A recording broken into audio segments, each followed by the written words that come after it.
Entramos en el territorio de Dune, pero solamente a ver a Leto Atreides. Esto es el Corsario Digital.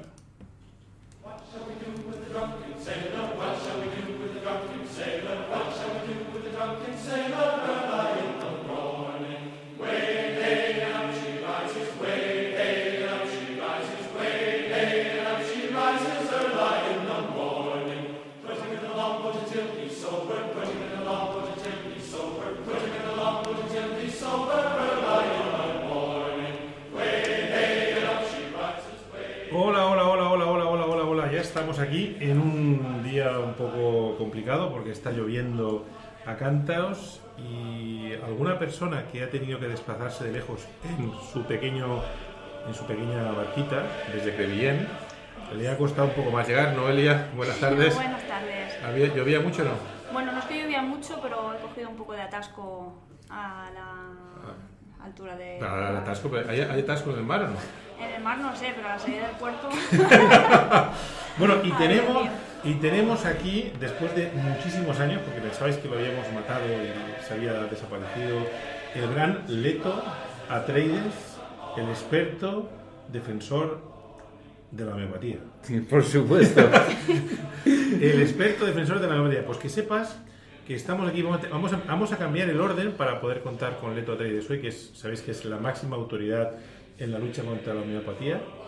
¿Y otras pseudociencias? La máxima defensora de las pseudociencias y de la homeopatía y tal, que se cree todas las cosas y tal. No, sí. No. Ya no me creo nada. No te crees nada. Pues vamos a hablar hoy en este programa de muchísimas cosas. Primero vamos a darle el honor desde el Cinturón de Orión a que nos cuente Manuel Rodríguez de Biguri lo que pasa con la homeopatía esta semana. Hablaremos de la PSMI, hablaremos de cómo sentirse bien, de la bandera española y por supuesto de la palabra de Sánchez, que dice parece ser que es una cosa muy fiable. ¿Qué pensáis que es más fiable? ¿Un fondo de Lehman Brothers o la palabra de Pedro Sánchez? El fondo de Lehman. Dilo fuerte. Yo creo que cualquier palabra de cualquier político ¿Es más fiable que la de Sánchez? No, es menos fiable que los fondos de Lehman Brothers. O sea, en general dices que todos los políticos. Todos los políticos, al final, el problema, yo comprendo que somos humanos, no podemos equivocar. El problema es no reconocerlo y no decir, mira, antes dije esto, ahora he cambiado de opinión, ahora digo esto. Yo lo vería más honesto que lo que intentan hacer todos los políticos, que es escurrir el bulto. Este es un experto. Lo hablaremos luego. Pero vamos a empezar hablando de homeopatía, que es para lo que te hemos traído. Hemos ido a Dune adrede, Noelia y yo, hemos cogido el barco, el Drakkar, ella ha cogido la barquichuela desde Crevillent, por el puerto de Crevillent ese que han hecho de puerto marítimo y tal. Hemos ido a Dune para hablar contigo, para que escuches primero a Manuel Rodríguez de Biguri y después nos des tu opinión con el corazón, ¿vale? Bueno.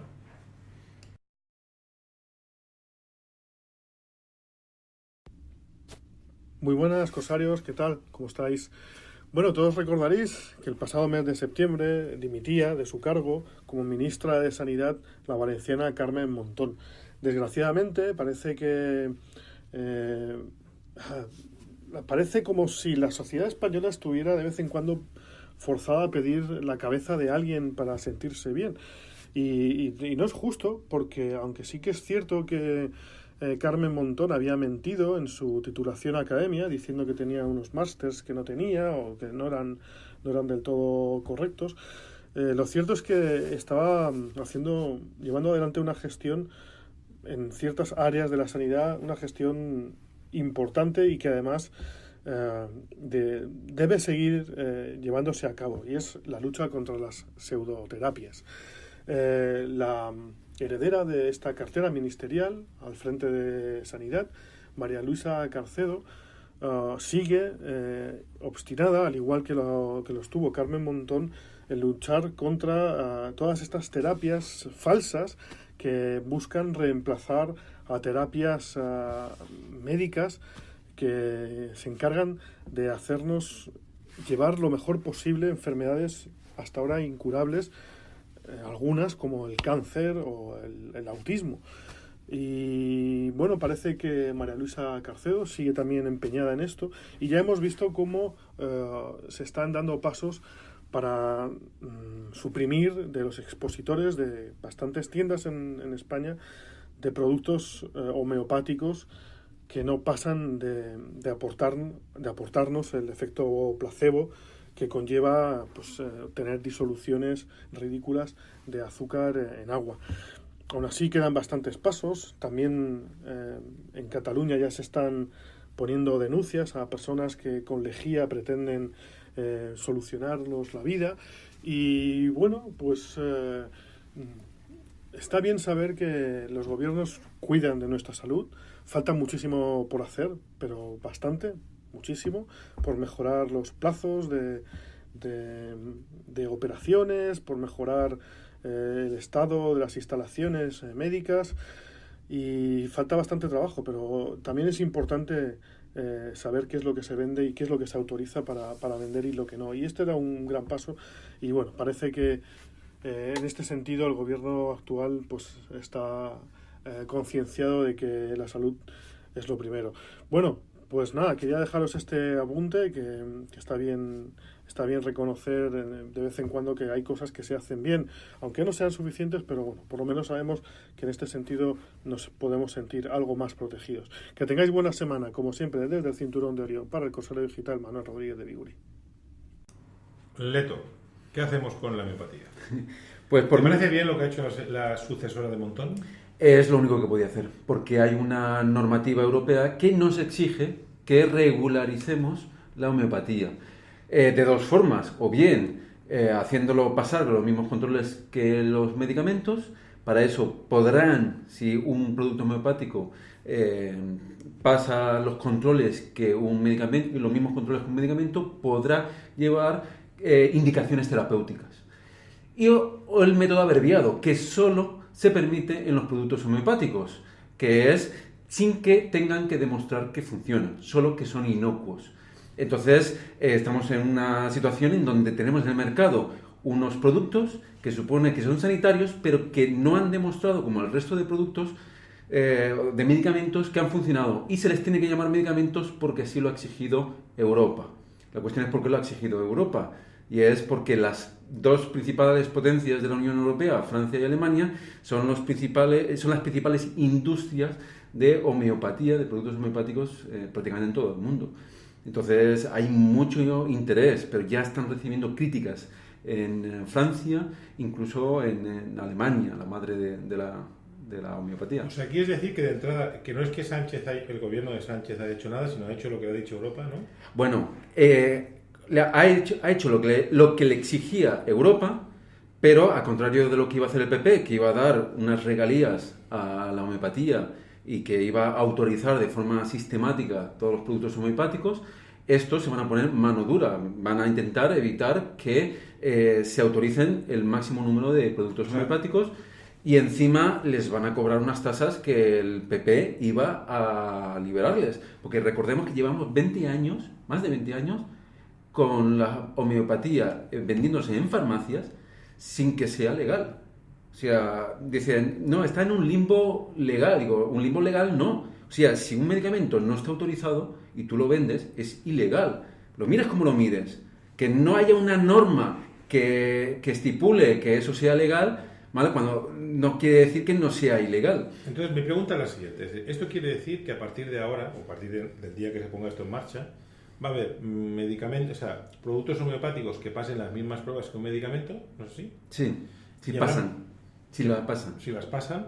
Y productos que simplemente con chequear que no hacen ningún daño puedan venderse en farmacias como medicamentos, pero tendrán que poner claramente en el paquete que no tienen indicaciones terapéuticas. O sea, que no podrán decir que eso sirve para curar nada. O sea, que simplemente es como si fuera una cosa que está ahí, como si fuera alguien te dice un médico, tómate caramelos de sucus para curarte constipado. Y tú vas y te lo compras y te crees que es claro. un constipado. De hecho, de los 2008 que han solicitado, 2008 productos homeopáticos que han solicitado pasar esta regulación, solo 12 han solicitado hacerlo en las mismas condiciones que un medicamento. Los demás se van a quedar en una especie en esa situación de no soy un medicamento, pero quiero poder ser vendido en farmacias. Exacto.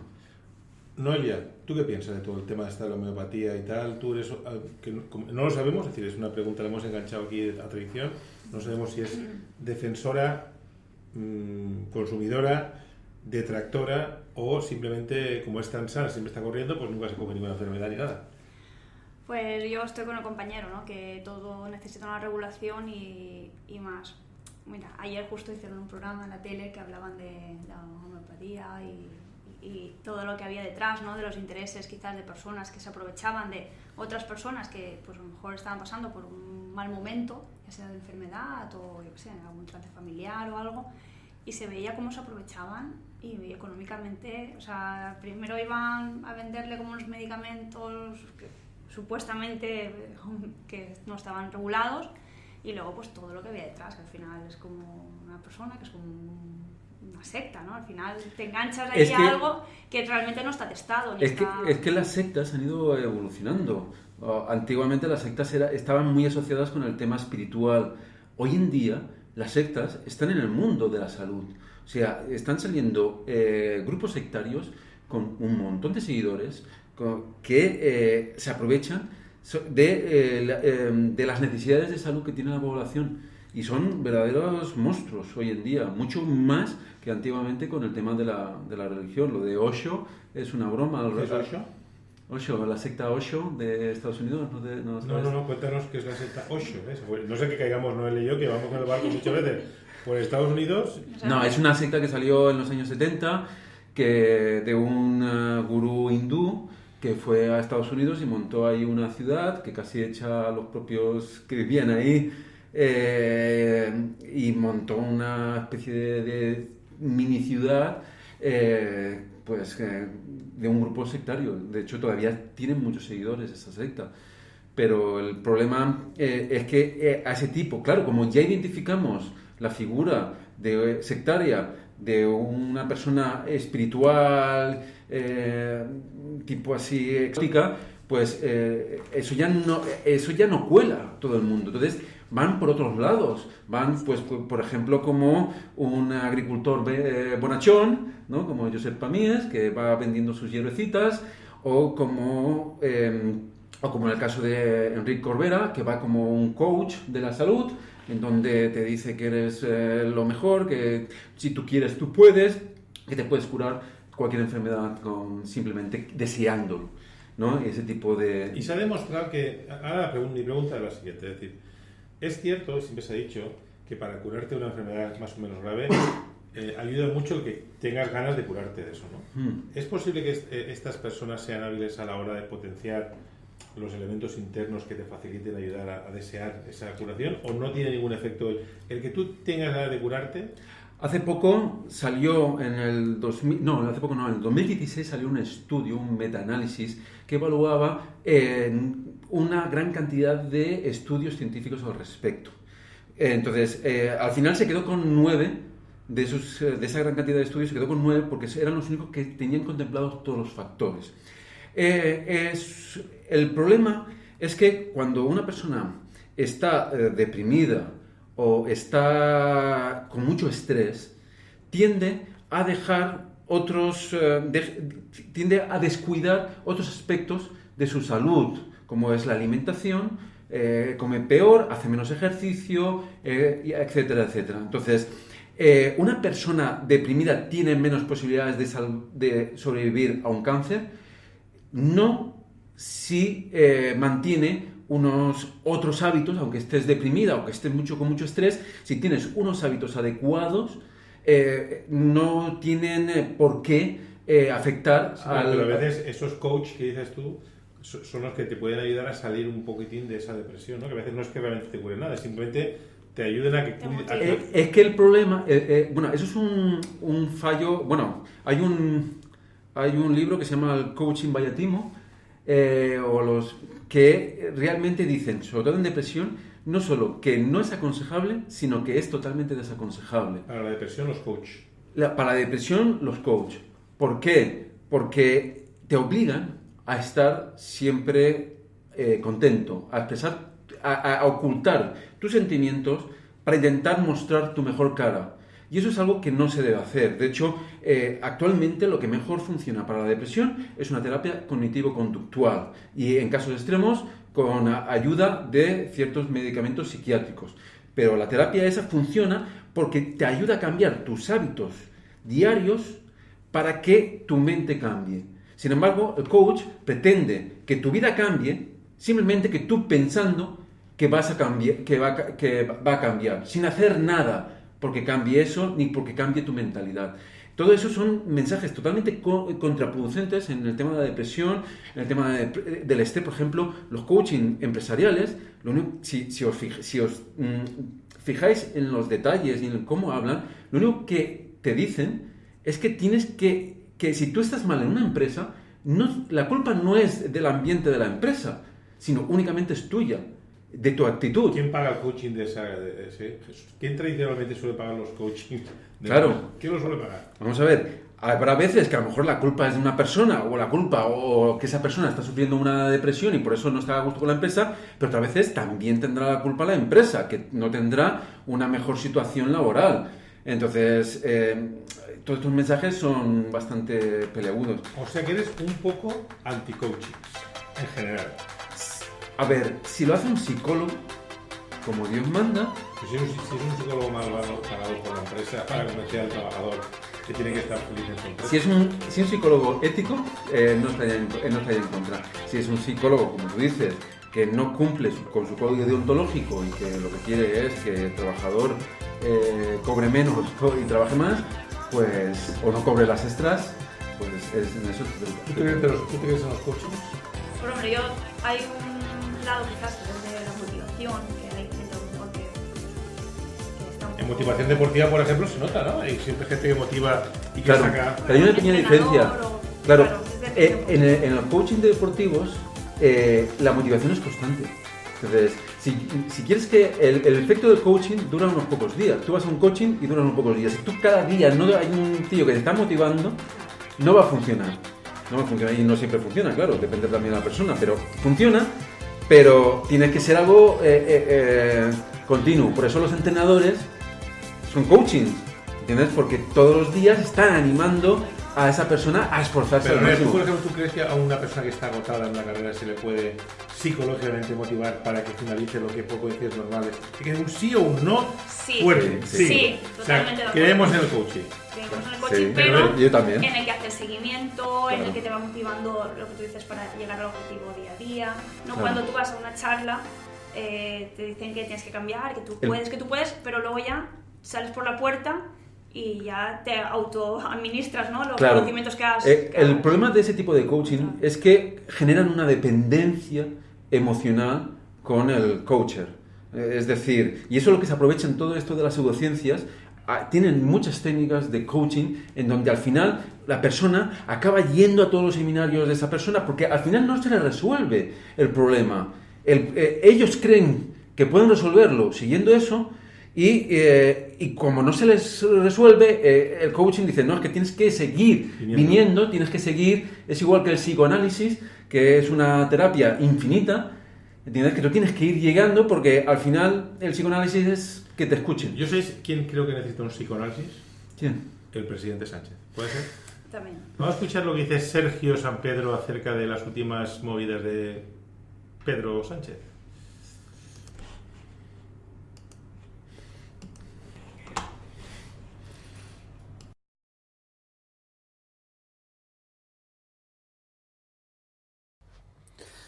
Bueno, los últimos acontecimientos relacionados con la jurisprudencia, por así decirlo, y la votación del referéndum ilegal del 1 de octubre del año pasado en Cataluña no inspiran, la verdad es que demasiada confianza, ¿no? Ha habido un cambio de posicionamiento claro por parte de Pedro Sánchez desde que era un político raso, un aspirante a presidente del gobierno, y ahora que es presidente del gobierno con los votos de la gente que tiene a políticos en prisión por, entre otras cosas, malversación de fondos públicos y rebelión, pues estamos viendo cómo inexplicablemente desde instituciones vinculadas al gobierno, como la Abogacía del Estado, pues se está haciendo un relato de los hechos que no cuadra, como digo, ni con lo que decía Pedro Sánchez, ni yo creo con lo que piensan la mayor parte de de los servicios jurídicos del Estado, como ha trascendido en algunas notas internas que hemos publicado en el diario El Mundo.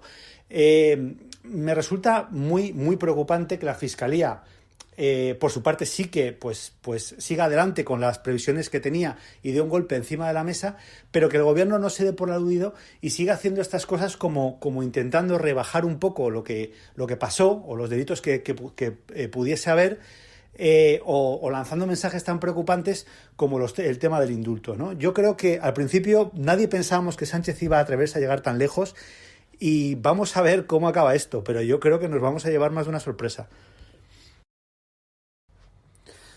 Bueno, los últimos acontecimientos.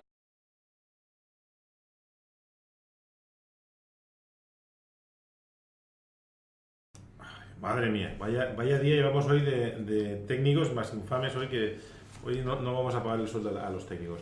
Sí, Leto tenía mucho interés en dar su pequeña opinión al respecto, porque tiene que irse pitando, porque parece ser que todos los coachings del mundo han pagado a 7 o 8 colombianos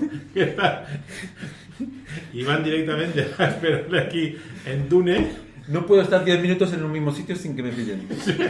O sea que Hay plaga de coaching.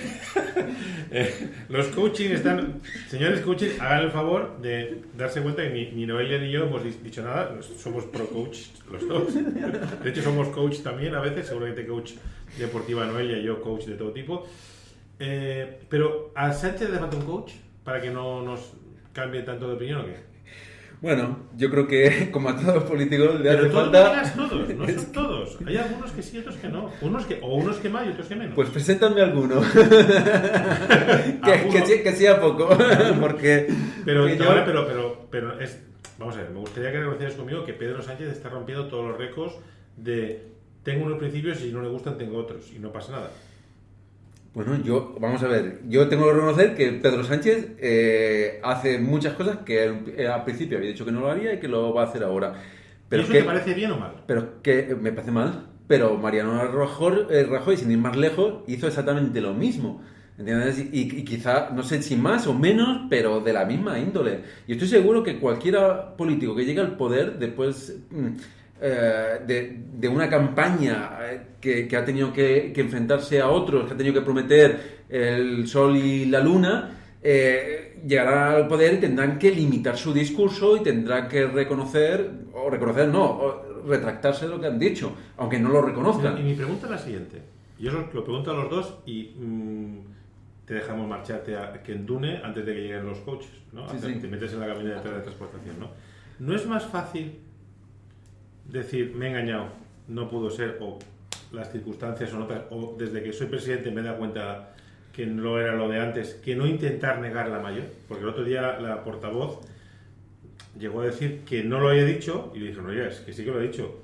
Dice, no, es que antes no era presidente. No, oiga, es que tú lo dices la misma persona, tú eres Leto Trades, estés en Dune o estés con el Corsario, eres el mismo. No puedes decir ahora cuando vayas a una conferencia de coaching, decir que los coaches son los mejores porque la gente está grabada aquí, ¿es así? Exacto. No, si a mí eso, por ejemplo, me parece mal, pero es una práctica común que hacen los políticos.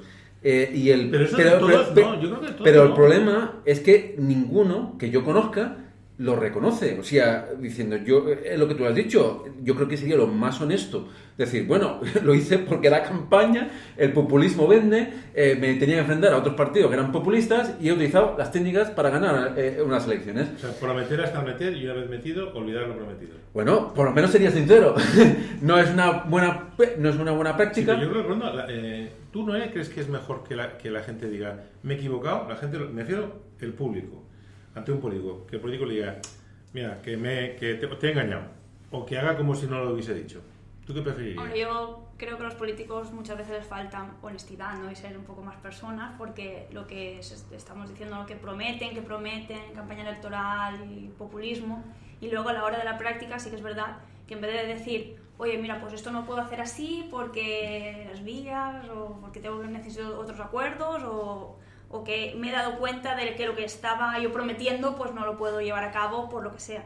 Vale la pena a lo mejor que sean más humildes, ¿no? Y digan, no sé, que al final somos personas y los votantes son personas y los políticos Sí, como personas. yo también estoy de acuerdo, pero de todas formas me están llamando los sicarios a la puerta. Sí. Me Bueno, voy. pues bueno, muchas gracias por haber estado contigo y seguiremos llamando, de vez si te convencemos para que vengas más a menudo. Ya sabes que siempre lo que aportas no tiene ningún interés, pero bueno.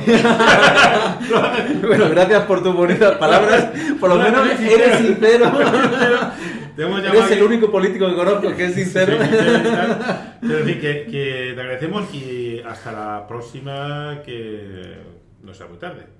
Eso espero. Y aprovechando que ya sabemos que estás los lunes ahí, en algún vericueto escondido con una... Es que hemos encontrado de alguna forma el camino oculto que da a su despacho, que no vamos a decir a ningún coacher ni ningún homeopático, salvo que nos haga una donación generosa con la cosa digital, en cuyo caso... Bueno, ni aún así, mis alumnos no lo encuentran en mi despacho, ni aunque se lo diga, ni ¿Sí? aunque lo ponga en punta en el mapa. Bueno, pero eso es porque igual te busca un poco, ¿eh?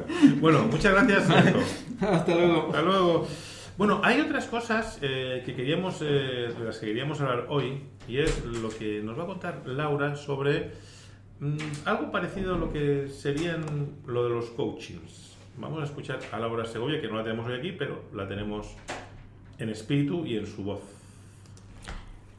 Hola, corsarios.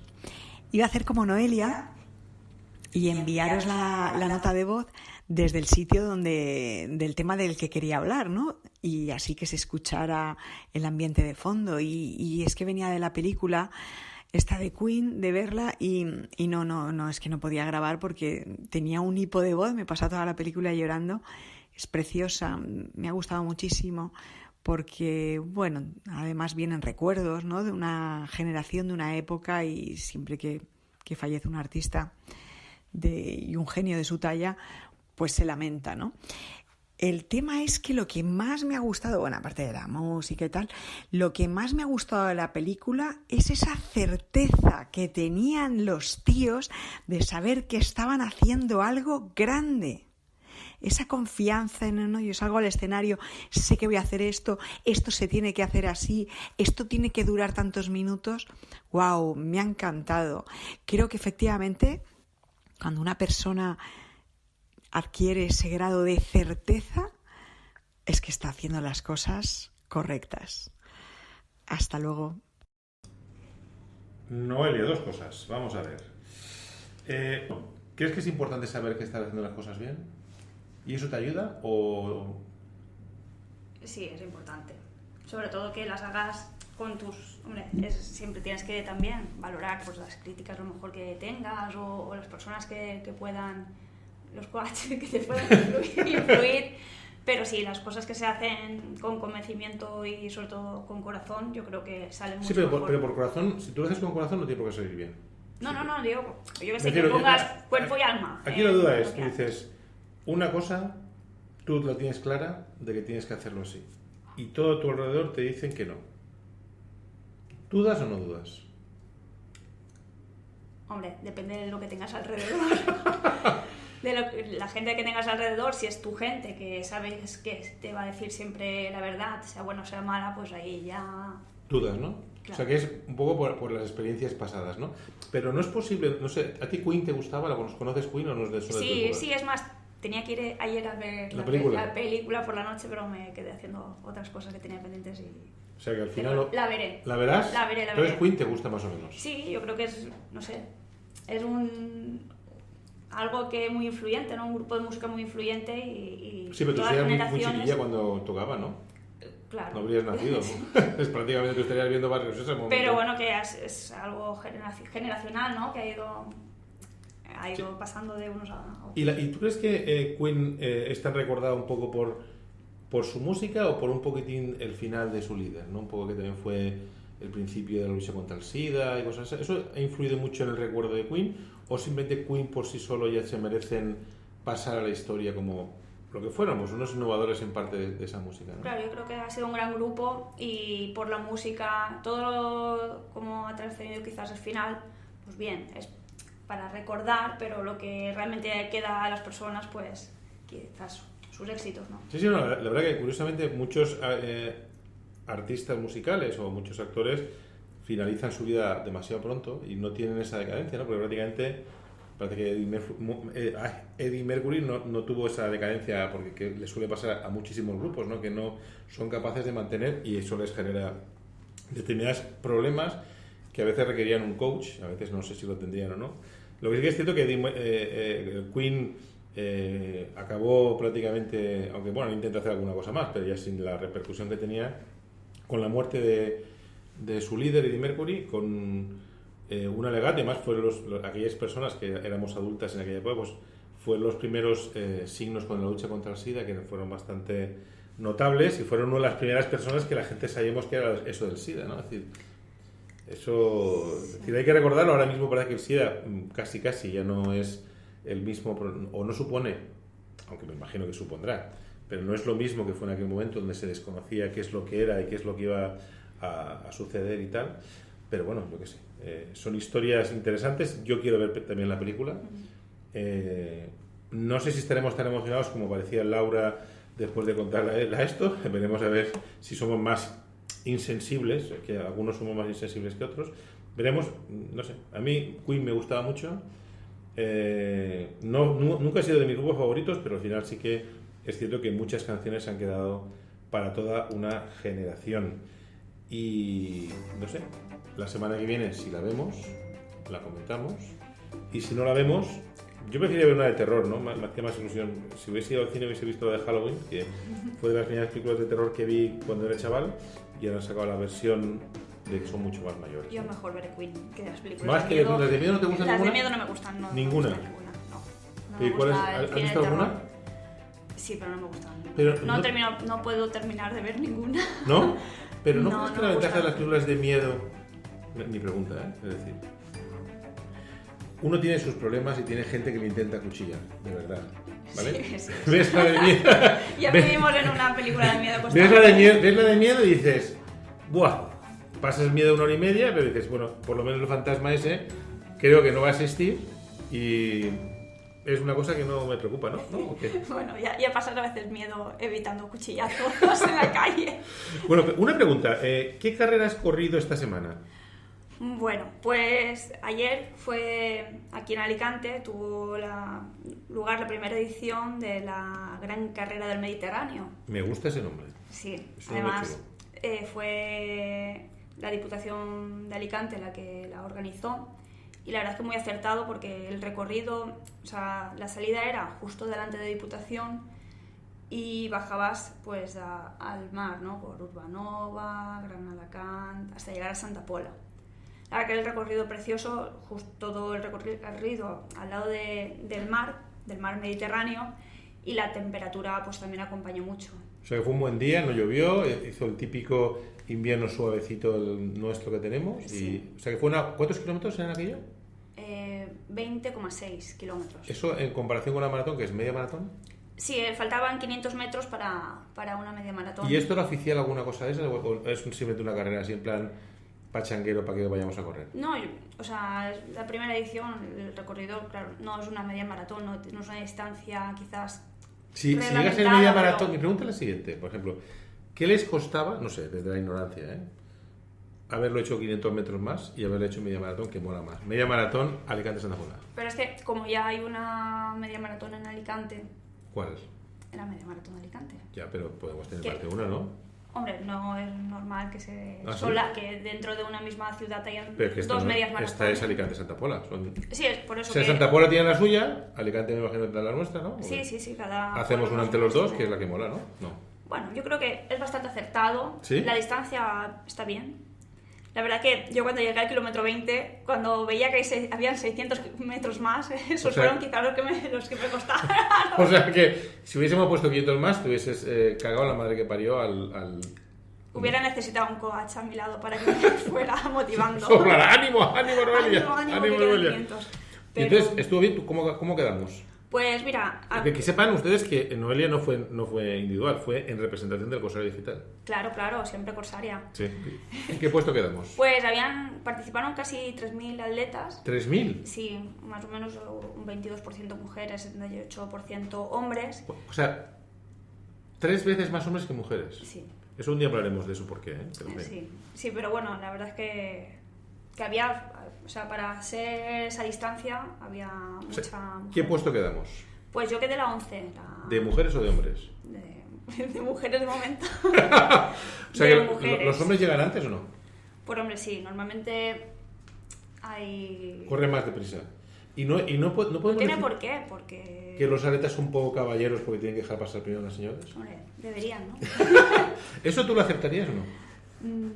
No, yo creo que ahí tiene que ¿Prefieres haber correr? igualdad y cada uno que corra Lo que según pueda. le dé las piernas y Vale. la cabeza. Bueno, que sepan ustedes que hemos quedado a los 11 y por un poco más, porque se despistó mirando, se paró en alguna tienda de ropa y a mirar alguna cosilla. Si no hubiésemos llegado al 10 y hubiésemos dicho que el Corsair Digital quedó entre los 10 primeros.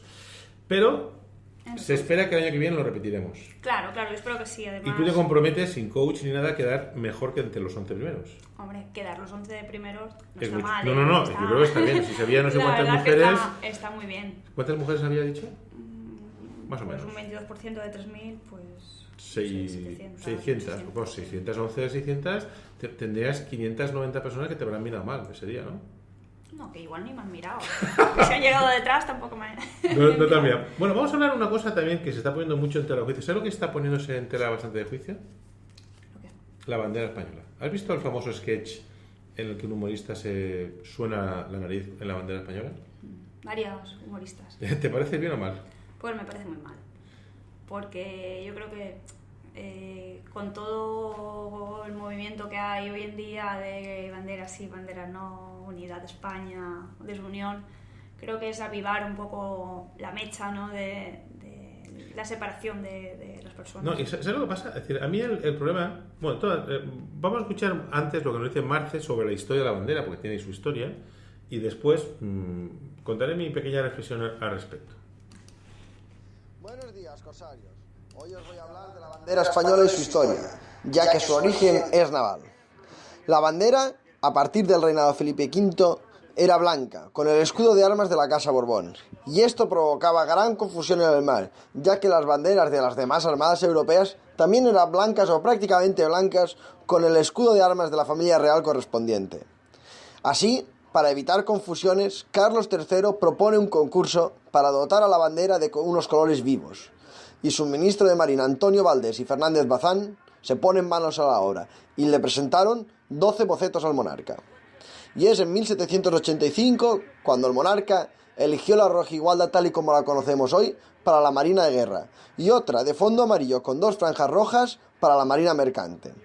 Pero la rojigualda, esta bandera se hizo muy popular sobre todo durante la Guerra de Independencia contra Napoleón. Y así, años más tarde, Isabel II la hace de uso obligatorio en aduanas, puertos y demás. Pero no será hasta el 1908 cuando el gobierno decreta que la rojigualda debe ser ondeada en todos los edificios oficiales. Como curiosidad, la bandera española más antigua que se conserva se encuentra en el Museo Naval de Madrid y es la bandera de guerra que perteneció al navío Príncipe de Asturias, votado en 1794, tan solo 9 años después de que se hiciese oficial este diseño. Espero que os haya gustado la historia y hasta la próxima, corsarios. Bueno, lo primero que sabemos es que Franco no hizo esa bandera, ¿no? O sea, que parece ser, salvo que el hombre ya ha vivido muchos años, el hombre, quiero decir, no sé qué año nacería Franco, ¿no? Pero vamos, lo de con Carlos no había nacido seguramente, ¿no? Y dos, ¿no molesta especialmente que siempre al final haya muchos listos que se burlen de la bandera española y no se atrevan a burlarse de otras, ¿no? Porque si al final tú dijeras un humorista que se burla igual de unos que de otros y tal, pues bueno, lo asumirías como una broma, ¿no?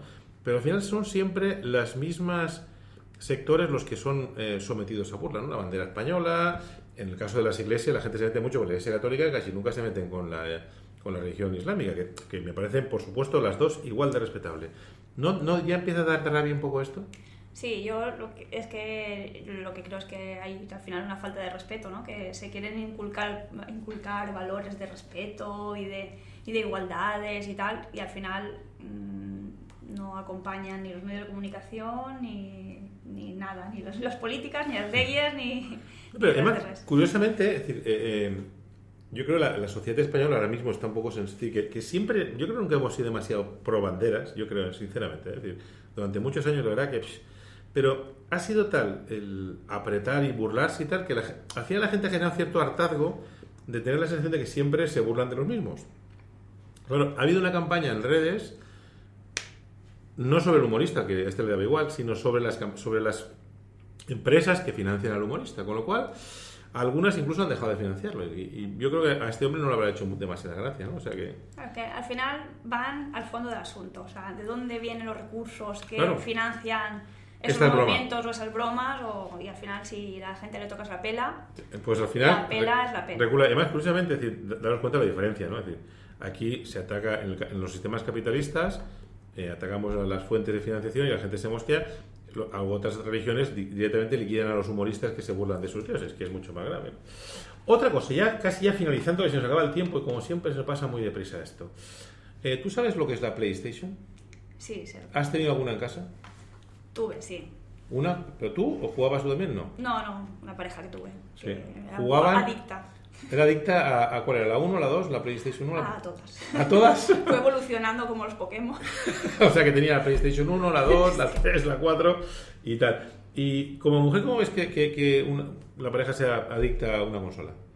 Que te prefiera la consola a ti. ¿Eso te molesta o no? Bueno, yo creo que es molesto, es molesto. Es molesto, ¿no? Pero que todo el vicio, Tiene en su justa medida, es sano.